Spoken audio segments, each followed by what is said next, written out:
বলে আল্লাহ রাব্বুল আলামিন বলো বলো আমি এই মুসার সাথে কে জান্নাতে যাবে?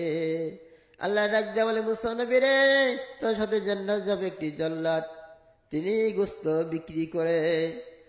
মুসা ডাক দেয়া বলে, আল্লাহ এটা কিভাবে সম্ভব হয়? আমি একটা নবী, আমার সাথে একটা মাংস আল্লাহ কেমনে জান্নাত যেতে পারে? ডাক দেয়া বলে, আল্লাহ ওই মুসা রে, যাও যাও কালকে দেখে আসো তিনি মাংস বিক্রি করে কি কাজ করে। তিনি যা দূরে দাঁড়ায় থাকে, যা দেখে প্রতিদিন মাংস বিক্রি করতেছে।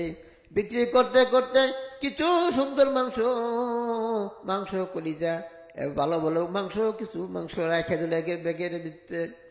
বেচা কিনে শেষ হয়ে গেল। এবার তার বাড়ির দিকে ঘুরে যাচ্ছে। জল্লাদ আস্তে আস্তে বাড়ির ভিতরে ঢুকে গেল। এবার ঢুকে যাই করলো জল্লাদ। এবার জল্লাদ কি করলো, ওই মাংস সুন্দর করে ধুইলো, ধুইয়া রান্না করলো। রান্না করে তার মাকে ডাক দেয়া নিয়ে আসলো। নিয়ে আসে নিজে হাতে ওই মাংসগুলো তার মাকে খাওয়াইলো। খাওয়াইয়া তারে হাতটা ধোয়াই দিল।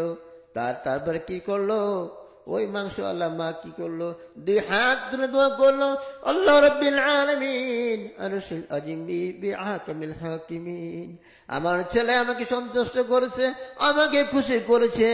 আল্লাহ রাব্বিল আলামিন তাকে তুমি সন্তুষ্ট করো, খুশি করো। এই জামানার শ্রেষ্ঠ নবী, এই জামানার মুসা নবীর সাথে আমার ছেলেকে জান্নাতে নসিব করেও।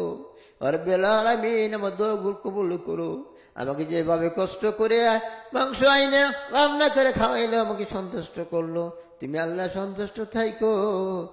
শেষ জামানার নয় মুসা নবীর সাথে আমার ছেলেকে জান্নাতে নসিব করিও। এই দোয়া মুসা নবী শুনলো। শুনিয়া দুই চোখের পানি মুসা নবী ছাড়ি দিল। ডাক দে বলে, ও বুড়ি মা গো, আমার চিনুনি না না, আমি চিনি না, আমি মুসা নবী, আমি কি দোয়া করছি আমি শুনতে পাইছি। ও বুড়িমা, আপনার দোয়া কবুল হয়ে গেছে। আমার সাথে আপনার ছেলে জান্নাতে যাবে, আমি মুসার নবীর সাথে জান্নাতে যাবে, আমি মুসার নবী। বলে আলহামদুলিল্লাহ।